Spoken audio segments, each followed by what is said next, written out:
प्यारे साथियों, देखिए जैसे कि हम लोग हिंदी पे अगर बात कर रहे हैं, हिंदी वर्णमाला पे आपकी अगली क्लास आप लोग देखे होंगे।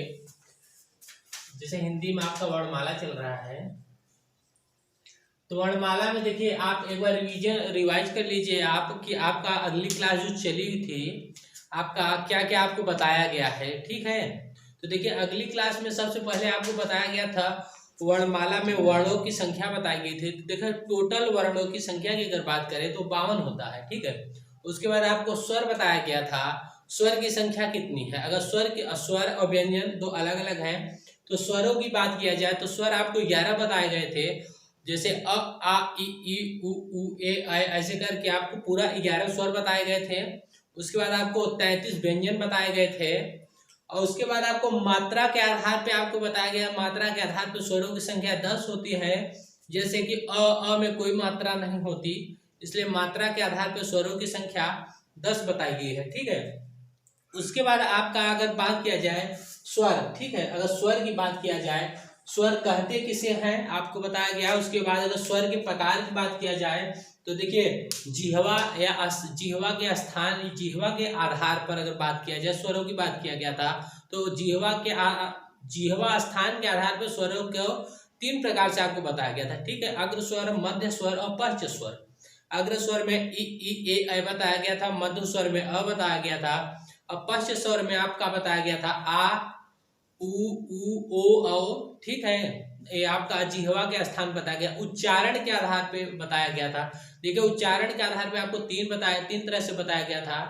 एक होता ह्रस्व स्वर, दीर्घ स्वर, एक होता है आपका प्लुत स्वर। ठीक है, ह्रस्व स्वर में आपको बताया गया था, ह्रस्व स्वर उन स्वरों को कहते हैं जिसके उच्चारण में एक मात्रा का समय लगता है, या तो कहते हैं ऐसा वर्ड जिसको कम से कम समय में बोला जाए। ठीक है, उसे ह्रस्व स्वर कहते हैं। ह्रस्व स्वर के बाद आपका दीर्घ स्वर आता है। दीर्घ स्वर उन स्वरों को कहते हैं जिसके उच्चारण में 2 मात्रा का समय लगता है। ठीक है, ह्रस्व स्वर आपका था ई ए ऐ, अ ई उ री। ठीक है, आपका ह्रस्व स्वर की बात किया जाए, ह्रस्व स्वर था आपका अ ई उ री। उसके बाद दीर्घ स्वर में बात किया जाए तो आपका दीर्घ स्वर में हो जाएगा आ बड़ी ई बड़ा उ, ए ऐ ओ औ। ठीक है, उसके बाद आपका प्लुत स्वर में अरे अजी अहो ओम, ए आपका प्लुत स्वर में आता है। ठीक है, उसके बाद आपका उच्चारण के आधार, उत्पत्ति के आधार पे बताया गया था। ठीक है, उत्पत्ति के आधार पे जब आपको बताया गया था, उत्पत्ति के आधार पे आपको बताया गया था कि ह्रस्व 3 प्रकार के स्वर 3 प्रकार के होते हैं, ह्रस्व स्वर और दीर्घ स्वर, एक होते हैं संयुक्त स्वर। ह्रस्व स्वर उन स्वरों को कहते हैं जिनके जन्म का अता पता न चले, इसे मूल स्वर भी कहते हैं, जैसे अ ई उ री। ठीक है, और जो है दीर्घ स्वर उन स्वरों को कहा जाते हैं जिसके उच्चारण में जिसका उत्पत्ति 2 समान स्वरों के योग से होता है, जैसे आ बड़ी ई बड़ा ऊ। उसके बाद आपका संयुक्त स्वर उन स्वरों को कहते हैं जिसका उत्पत्ति जो असमान स्वरों के योग से होता है। ठीक है, जैसे अ प्लस ई ए होता है, और अ प्लस ए बराबर ऐ होता है, अ प्लस उ बराबर ओ, और अ प्लस ओ बराबर औ। ठीक है, उसके बाद आपको अनुस्वार या अनुनासिक बताया गया था। अनुस्वार उन्हें कहते हैं जो मुख और नाक से बोला जाता है, अनुनासिक उन्हें कहते हैं जो मुख से बोला जाता है। उसके बाद आपको बताया गया था मुंह के आकार पर, होंठ के आधार पर समृद्ध, एक विविध था, एक समृद्ध था। विविध में अर्ध विविध, अविविध था। विविध में अ होता है, अर्ध विविध में जो है आपका ऐ और अ होता है। समृद्ध में आपका ई उ होता है, अर्ध समृद्ध में ए और ओ होता है। ठीक है, उसका मुंह के आकार पे गोलाकार, अगोलाकार, उ ओ औ गोलाकार, और जो शेष बचते हों अगोलाकार है। ठीक है, आपको इतना जो है आपको कल की क्लास में बताया गया था, जिसका रिवाइज करा दिया गया है। उसके बाद देखिए आज की अगर बात की आ जाए, ठीक है, तो आपका स्वर आपका खत्म हो गया था, आज आपको व्यंजन बताया जाएगा। ठीक है, आज हम लोग व्यंजन पे चर्चा करेंगे। ठीक है, तो व्यंजन आपको बताया गया था, व्यंजनों की संख्या टोटल कितनी है। तो देखिए व्यंजनों की संख्या, टोटल व्यंजनों की संख्या की अगर बात किया जाए तो टोटल व्यंजनों की संख्या 33 होती है। ठीक है, उसके बाद व्यंजन किसे कहते हैं। व्यंजन उन वर्णों को कहा जाता है जिसका उच्चारण स्वरों की सहायता से होता है। ठीक है, अगर व्यंजन की बात किया जाए तो व्यंजन उन वर्णों को कहते हैं जिसकी उत्पत्ति जो है उन वर्णों का कहा जिसका उच्चारण स्वरों की सहायता से होता है। व्यंजन जो है स्वरों के सहायता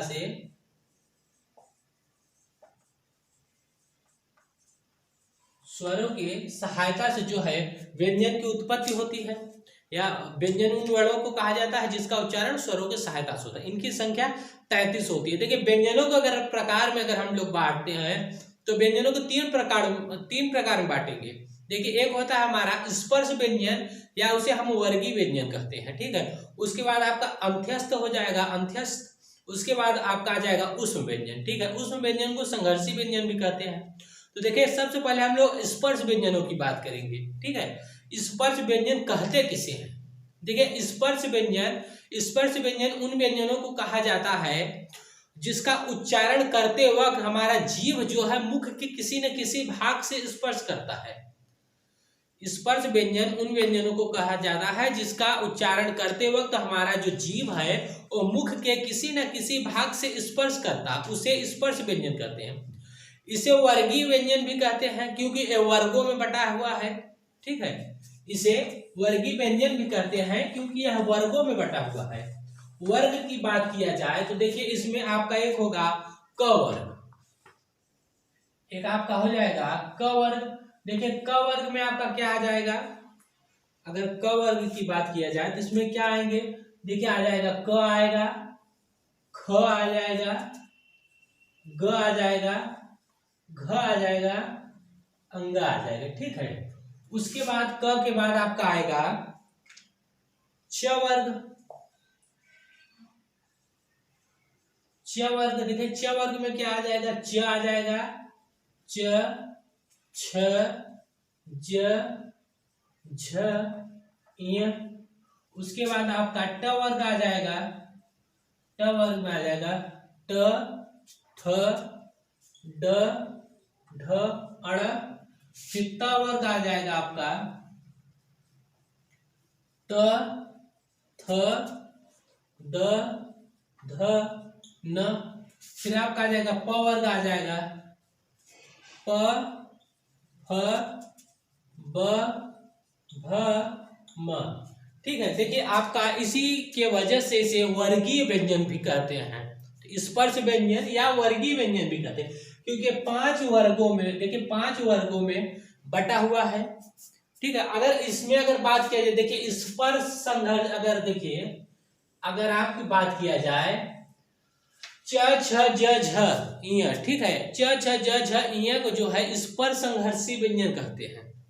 स्पर्श संघर्षी व्यंजन, स्पर्श संघर्षी व्यंजन, ठीक है। च, छ, ज, झ को स्पर्श संघर्षी व्यंजन कहते हैं। और आपका अगर इसका बात किया जाए अड़, य, न, म, तो इसे पंचमाक्षर या नासिक व्यंजन कहते हैं। इसे पंचमाक्षर या नासिक,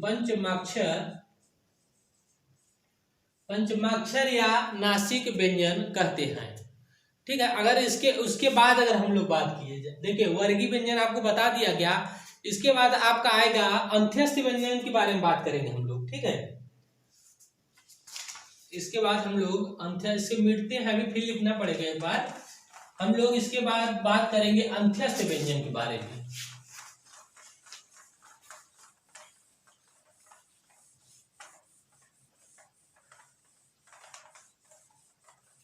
अगर अंत्यस्थ व्यंजन की बात किया जाए, अंत्यस्थ व्यंजन के बारे में अगर बात किया जाए तो देखिए अंत्यस्थ व्यंजन में आता क्या है? य, र, ल, व, ठीक है। अंत्यस्थ व्यंजन के बारे में अगर बात किया जाए तो अंत्यस्थ व्यंजन आपके 4 होते हैं, य, र, ल, व, ठीक है, जिनका उच्चारण मुंह के आंतरिक भाग से होता है, ठीक है। अंत्यस्थ व्यंजन का जो है उच्चारण आप बात करेंगे अंत्यस्थ व्यंजन किसे कहते हैं। देखिए जिसका उच्चारण मुंह के आंतरिक भाग से होता है और श्वास की मात्रा कम निकले उसे अंत्यस्थ व्यंजन कहते हैं। ऐसा वर्ड जिसका उच्चारण मुंह के आंतरिक भाग से हो और सांस की मात्रा जो है वो कम निकले उसे अंत्यस्थ व्यंजन कहते हैं। इसकी संख्या 4 होती है, य, र, ल, व।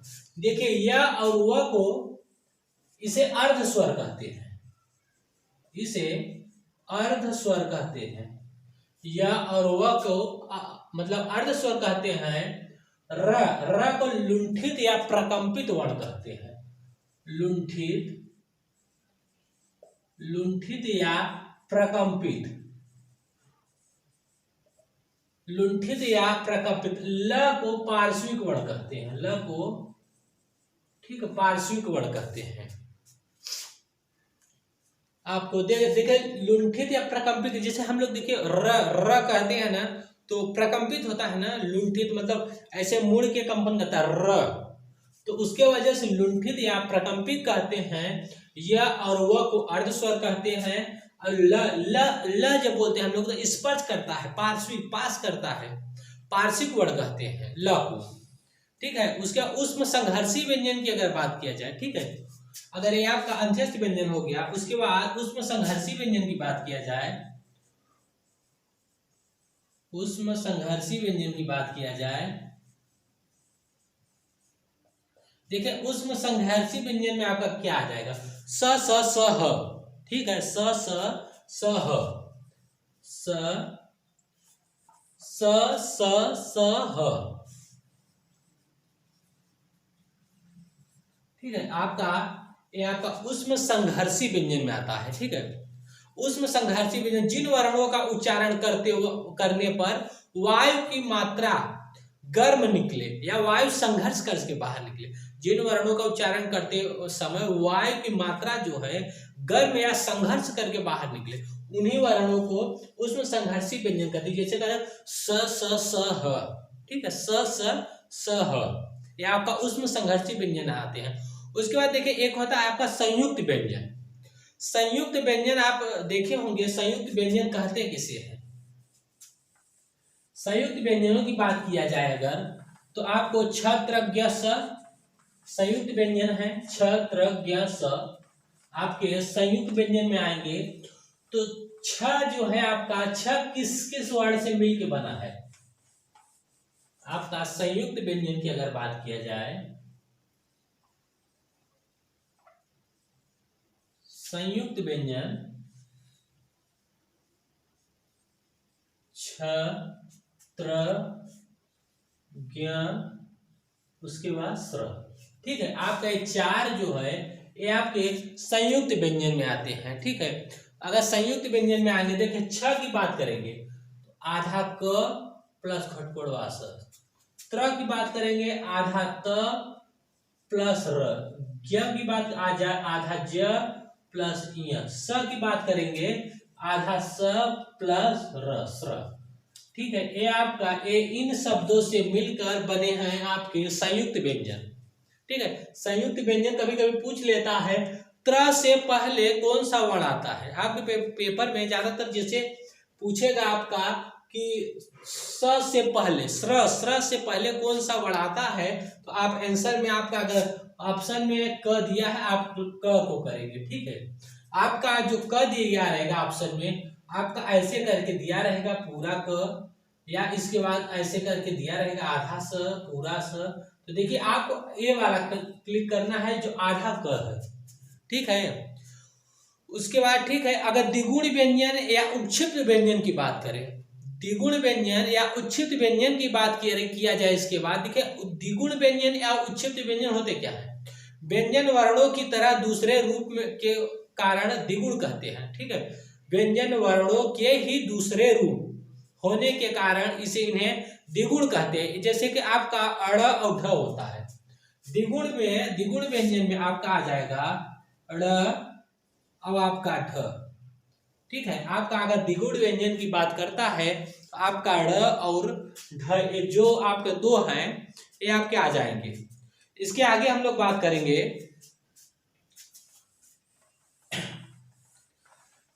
इसके आगे देखिए एक आप आगे जैसे पढ़ेंगे आपको आएगा अल्प प्राण, महाप्राण, अघोष, सघोष, ठीक है। ये आपका व्यंजन वर्ण में आते हैं सब। देखिए हम इतने अल्प प्राण या महाप्राण, अघोष या सघोष, ये सब आपको इतना आसान तरीके ऐसा फार्मूला बताएंगे कि आप एकदम आसानी से याद कर लेंगे। हाँ बस अगर आपको हमारे पढ़ाने के तरीके अच्छे लगते हैं तो आप कम से कम 2 से 3 बार आप वीडियो देखिए और अपना एक ही पेज में, ठीक है, एक ही पेज में आप एक छोटा सा नोट्स बना के उस पर रिवाइज करते चलिए। तो क्या होगा, आप पेज में लिखेंगे तो आपको 2-3 बार रिवाइज होगा। एक आप पढ़ेंगे, फिर जब लिखेंगे कम से कम 3 बार ऐसे ही रिवाइज हो जाता है। तो उससे क्या हो जाएगा कि आपके पास एक छोटा सा, देखिए हम आपको इतना शॉर्टकट बता रहे हैं, ये भी हम पूरी गारंटी लेते हैं कि जितना मैं बता रहा हूँ उससे बाहर क्वेश्चन आएगा नहीं। पूरी गारंटी है कि मैं जितना बता रहा हूँ, चाहे आपको उत्तर प्रदेश का पेपर होगा, पुलिस का पेपर या लेखपाल का पेपर होगा, पूरी गारंटी मेरी है कि मैं जितना बता रहा हूँ उससे बाहर एक भी सवाल नहीं आएंगे। और हम आपको इतने मतलब 60 में बता रहे हैं, मुझे लगता है 1 से 1 घंटे या 1.5 घंटे में आपका पूरा वर्णमाला अगर खत्म हो रहा है तो ये आपके लिए बहुत अच्छा है।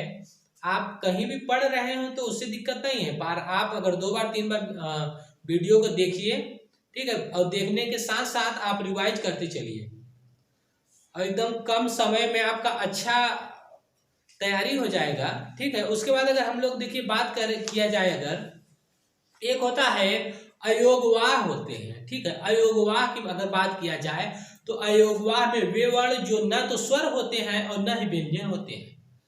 अयोगवाह की बात किया जाए तो न तो स्वर होते हैं ना व्यंजन होते हैं। अयोगवाह में आपका एक आता है अंग, एक आता है अह। ये आपका अंग और अह जो है ये आपका 2 स्वर आपको अयोगवाह में आएंगे, ठीक है। देखिए उसके बाद अगर बात किया जाए, देखिए वायु के परपेक्ष के आधार पर, ठीक है, वायु के परपेक्ष के आधार पर व्यंजनों का वर्गीकरण, वायु के परपेक्ष के आधार पर व्यंजनों का वर्गीकरण किया जाए तो इस आधार पर देखिए इसे व्यंजनों को 2 भागों में बांटा गया है। एक आपका आ जाएगा अल्प प्राण, एक आपका आ जाएगा अल्प प्राण और दूसरा आ जाएगा महाप्राण। देखिए अल्प मीन्स होता है कम, यह तो आप यहां कह सकते हैं अल्प प्राण, अल्प मतलब हो जाता है कम, प्राण मतलब हो जाता है शक्ति, मतलब ऐसे वर्ण जिनको बोलने पे कम शक्ति हो लगे या कम हाँ मतलब ऐसे वर्ण जिनको बोलने पे कम शक्ति लगे। और महाप्राण होता है, महा मतलब ज्यादा होता है, प्राण मतलब शक्ति, जिनको बोलने पे ज्यादा शक्ति लगे। तो देखिए अगर अल्प प्राण की बात किया जाए, ये देखिए आप आगे पंचमाक्षर वर्ण आप लोग देखे थे, ठीक है। देखिए इसके बाद हम आपको जैसे बताएंगे उससे पहले आपको देखिए बता दे पंचमाक्षर वर्ण में अल्प प्राण और महाप्राण आपको बताना है, ठीक है।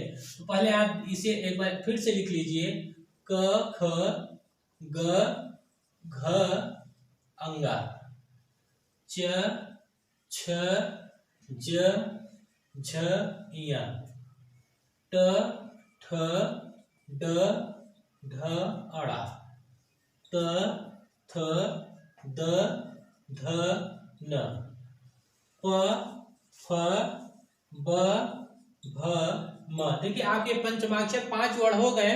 तो देखिए अल्प प्राण किसे कहते हैं, अल्प प्राण का आपका फॉर्मूला है 1 3 5, 1 3 5 अंत्यस्थ, अंत्यस्थ अल्प प्राण, अल्प अल्प प्राण, 1 3 5 अंत्यस्थ अल्प प्राण में आते हैं। और 2 4 उष्म महाप्राण, 2 4 उष्म जो है ये आपके महाप्राण में आएंगे, ठीक है। देखिए ये आपका याद करने के लिए बहुत ही आसान तरीका है। देखिए आप एक चीज अभी शायद ना समझ पा रहे हैं, 1 3 5 क्या है, ये 1 3 5 क्या है। देखिए जो आपका वर्ड है, देखिए 1 हो गया, अगर इसका हम नंबरिंग करें 1 2 3 4 5, तो हम बात की पूरे रो की बात कर रहा हूं। तो देखिए अल्प प्राण में आपका 1 आ जाएगा, 1 के बाद आपका 3 आ जाएगा, 3 के बाद आपका 5 आ जाएगा, ठीक है। 1 3 5 अंत्यस्थ, 1 3 5 अंत्यस्थ में आपको पता ही होगा यर लव, ठीक है। 1 3 5 अंत्यस्थ अल्प प्राण में आपके आ जाएंगे। और 2 4 उष्म। देखिए 2 और 4 की बात की जाए, देखिए 2 में ए है, देखिए आप पूरे 2 का रो ए है, 2 4, ठीक है। 2 4 उष्म, उष्म में आपको पता ही है, उसमें आपका आ जाएगा स ह, ठीक है। 2 4 उष्म महाप्राण, ये आपको समझ में आ गया होगा। अल्प प्राण और महाप्राण, कभी भी आपसे पूछता है, देखिए आप ऐसे याद करेंगे तो काफी कठिनाई होगी। आप सीधा याद कीजिए 1 3 5 अंत्यस्थ अल्प प्राण, 2 4 उष्म महाप्राण। अल्प प्राण महाप्राण आपका आराम से एकदम मतलब एकदम आसानी तरीके से आप याद कर पाएंगे, अल्प प्राण और महाप्राण, ठीक है।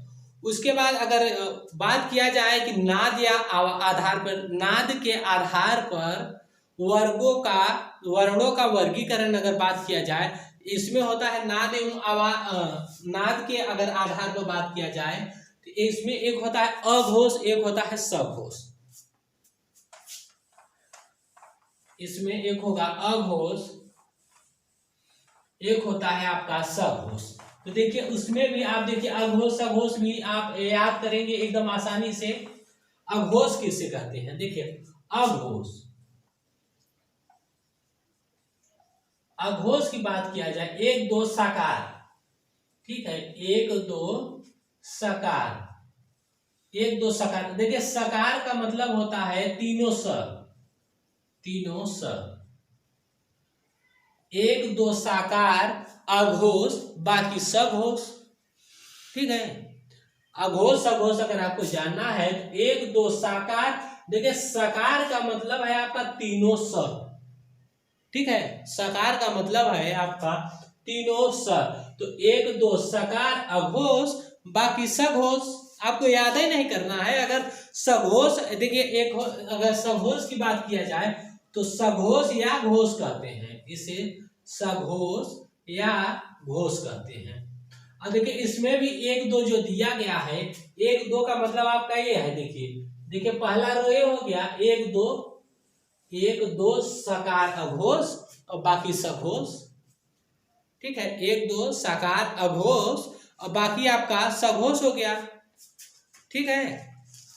देखिए मुझे मैं तो नहीं कह सकता कि सबसे बेहतर ही मैं पढ़ाता हूं, पर मैं उम्मीद करता हूं जिस तरीके से मैं आपको इतनी आसानी भाषा में, इतना आसान भाषा में मैं आपको समझा रहा हूं कि शायद है कि कोई आपको बताए ऐसा, या हो सकता है कोई बताता भी हो, शायद मुझे लग ही रहा हो ऐसा। पर मैं अपनी तरफ से पूरी कोशिश किया हूं कि आपको इतने सरल भाषा में वर्णमाला बताया जाए, कम से कम समय में सरल से सरल भाषा में आपको समझने में भी दिक्कत ना हो, उस आधार पर मैं आपको वर्णमाला पढ़ा रहा हूं। देखिए आपको ये जितना भी बताया गया है कल और आज, देखिए आज हमारा वर्णमाला मैं 2 ही क्लास में कंप्लीट कर दे रहा हूं। ये भी गारंटी है आपकी कि आप बस ये मेरा जितना मैं बताया हूं सिर्फ आप उतना पढ़ लीजिए। और वर्णमाला में अगर इससे बाहर क्वेश्चन कहीं भी कोई भी पेपर में अगर आ जाएगा तो आप हमको बताइएगा कि सर आप तो बहुत बताए थे कि इससे बाहर क्वेश्चन ही नहीं आएगा। मैं जितना आपको बताया वर्णमाला में, इससे बाहर क्वेश्चन बनेंगे ही नहीं तो आएंगे कहां से। देखिए उसके बाद हम लोग बात करेंगे इसके उच्चारण की बात किया जाए। आप कभी कभी सुनते हैं कंठ से, तालु से, ठीक है, मूर्धा से, दंत से वर्णों का उच्चारण जो होता है, देखिए हम आपको बताएंगे इतना, इसे भी बहुत आसान तरीके से बताएंगे। अकुह विसर्जनीय नाम कंठ,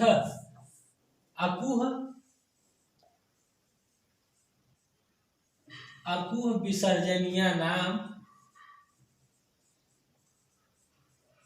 अकुह विसर्जनीय नाम कंठ, ठीक है। अकुह विसर्जन, देखिए अ का मतलब है आपका अ हो गया, आ हो गया, ठीक है।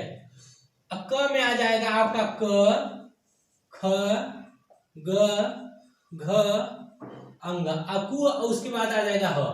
इतने आपके वर्ड जो है आपके कंठ से आते हैं।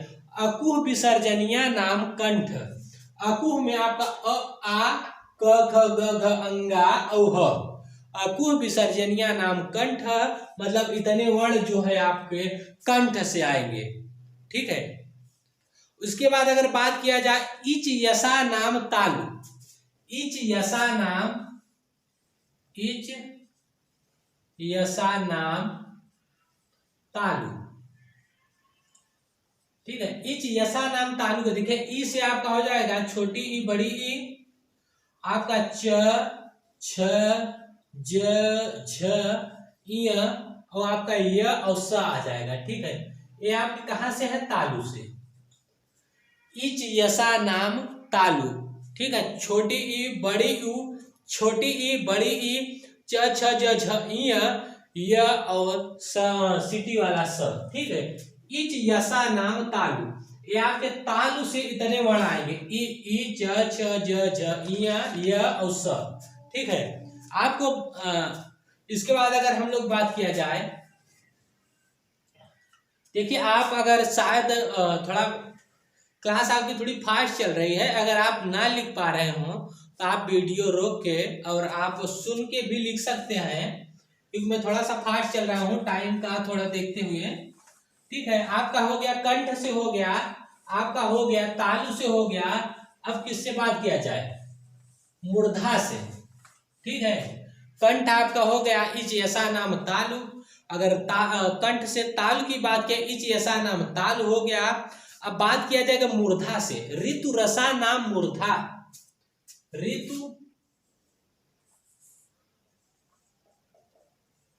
ऋतु रसा नाम मूर्धा, ठीक है। देखिए आपका ऋतु रसा नाम मूर्धा की बात किया जाए, देखिए री में आपका आ जाएगा, री आएगा, री त थ द ध न र और आपका स, ये आपका कहां से हो जाएगा? मूर्धा।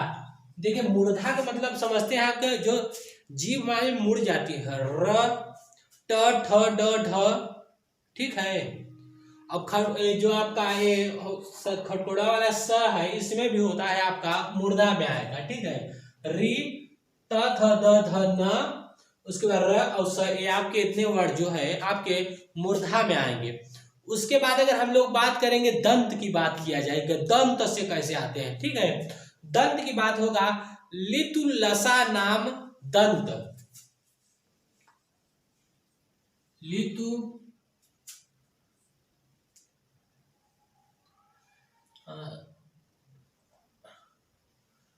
सॉरी, देखिए यहाँ पे आपका हो जाएगा, सॉरी गलती से हो गया, यहाँ आपका री हो जाएगा, उसके बाद ट होगा, ट ठ ड ढ य, ठीक है। उसके बाद र, उसके बाद स हो जाएगा, ठीक है। ये आपका मूर्धा से होगा। यहाँ ऋतु है, ऋतु, और ऋतु यहाँ होगा, ऋतु जो है आपका होगा ऋतु लसा नाम, लसा नाम, ये आपका दंत से होगा, ठीक है। तो आपका ल हो जाएगा, ल त थ द ध, उसके बाद न हो जाएगा ल और जो है आपका स, ठीक है। ये आपके इतने जो वर्ण है जो आपके, ये आपके दंत से हो जाएंगे। उसके बाद अगर आपका बात किया जाए होंठ से, उसके बाद बचा क्या? होंठ से। देखिए होंठ की अगर बात किया जाए, होंठ में आपका होंठ कैसे, आप मतलब होंठ का कैसे याद करें? उपपदा नाम अनुस्वारे होष्ट, उपपदा नाम, उपपदा नाम होष्ट, ठीक है। देखिए छोटा उ बड़ा उ, ठीक है। प फ ब भ म, ठीक है। प फ ब भ म, ये इतने आपको जो वर्ण है ये आपके होष्ठ से, ठीक है, होठों से होते हैं, ठीक है। ये आपके होठों से उ प फ ब भ म, ये आपके होठ से बोले जाते हैं। देखिए अगर बात की जाए थ की, थ जो है दंत और ओष्ठ दोनों से होता है। आप थ बोल के थोड़ा सा देखिए, थ जो हमारे दंत और होठ दोनों से होते हैं। उसके बाद अगर ओ और औ की बात किया जाए, ठीक है, ओ और औ की बात किया जाए, वो आपके होंठ हो से और कंठ से होते हैं, ओ औ। ठीक है, आपका जो देखिए व्यंजन से जितने भी वर्ड थे आपका व्यंजन से रिलेटेड वो आपको बता दिए गए हैं कि आप कल आपको स्वर से बताया गया था और आज व्यंजन से जितने भी आपको बनेंगे क्वेश्चन उतने आपको व्यंजन से भी बता दिए गए हैं। उम्मीद करते हैं आपको अच्छा भी लगा होगा व्यंजन से जितना भी आपको बताया गया है। ठीक है, अगर देखिए साथियों, अगर आपको हमारा वीडियो अच्छा लगता है और उसके बाद देखिए आप ओके नहीं अभी तो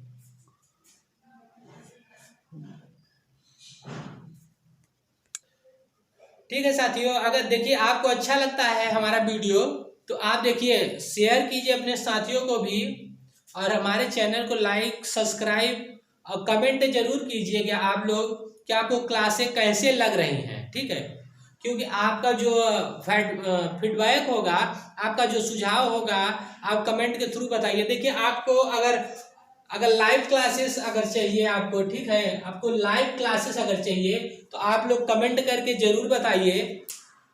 यदि हमारे साथी लोग अगर लाइव क्लासेस की अगर मांग करते हैं कि सर हमें लाइव क्लासेस चाहिए तो आपके लाइव क्लासेस भी आपको उपलब्ध कराया जाएगा। ठीक है, तो आप देखिए जब से हम लोग अभी स्टार्ट किए थे वर्णमाला पे, तो देखिए वर्णमाला आपको कंप्लीट कर दिया गया है। कल आपको स्वर बताया गया था, आज व्यंजन बताया गया, उच्चारण स्थान बता दिया गया, कंठ ताल होस्ट वगैरह। ठीक है, तो आपका वर्णमाला जो है आपका लगभग कंप्लीट कर दिया गया है। देखिए आपको बारी बारी से करके एक एक चीजें बताया जाएगा। जैसे हिंदी हम लोग देखिए संविधान में आपको प्रस्तावना या शायद से भाग 1 और प्रस्तावना का संविधान का जो सिलेबस है आपको बताया गया है। आगे आपका भाग 1 बताया गया होगा तो भाग 2 से आपको बताया जाएगा। देखिए जब भी हम उठाएंगे, जैसे हम देखिए अभी हिंदी से उठाए थे तो हिंदी का आपका वर्णमाला कंप्लीट कर दिया गया है। उसके बाद अब हम लोग आप लोग कमेंट करके बताइए कि आगे आप लोगों को रीजनिंग पढ़ना है या संविधान। आप लोग कमेंट करके बताइए कि कल की क्लास में आप लोग रीजनिंग का कैलेंडर पढ़ेंगे, रीजनिंग का कैलेंडर पढ़ेंगे या संविधान का भाग 1 या भाग 2। भाग 1 या भाग 2। भाग 1 या भाग 2 का मतलब ये है कि यदि आपका जो पिछली क्लास भाग 1 बता दिया गया होगा तो भाग 2 आपको बताया जाएगा। अगर भाग 1 नहीं बताया गया होगा तो आपको भाग 1 से स्टार्ट करेंगे। ठीक है, तो आप लोग कमेंट करके जरूर बताएं कि आपको अगली क्लास में क्या चाहिए। मतलब कल की जो क्लास होगी हमारी, कल की क्लासे में आपको कैलेंडर पढ़ना है या रीजनिंग पढ़ना है। अभी हम लोग हिंदी कंप्लीट किए हैं, हिंदी में वर्णमाला कंप्लीट किए हैं, बीच में थोड़ा 2 दिन कैलेंडर आपका चलेगा, 1 दिन संविधान चलेगा, फिर अगले दिन आपका हिंदी आएगा तो हिंदी में आपका संधि बताया जाएगा। ठीक है, उसके बाद फिर से अगर जब हिंदी हमारा नंबर आएगा 2-3 दिन बाद तो हम लोग संधि पे बात करेंगे। ठीक है, आपको संधि जिस प्रकार आपको वर्णमाला बताया गया है एकदम आसान तरीके में, कम से कम समय में आपको 1 घंटे की क्लास, मुझे लगता है लगभग कल आधे घंटे की क्लास थी, आज वो 30-35 या 40 मिनट की क्लास होगी। तो जैसे आपको 2 क्लास में वर्णमाला एकदम 60 तरीके में एकदम पूरा अच्छे से बताया गया है, वैसे आपका संधि भी बताया जाएगा। ठीक उसी प्रकार आपको कैलेंडर और ठीक उसी प्रकार आपको संविधान भी कम समय में ज्यादा कंटेंट आपको दिया जाएगा। ठीक है, धन्यवाद प्यारे साथियों, आप सभी का बहुत बहुत धन्यवाद।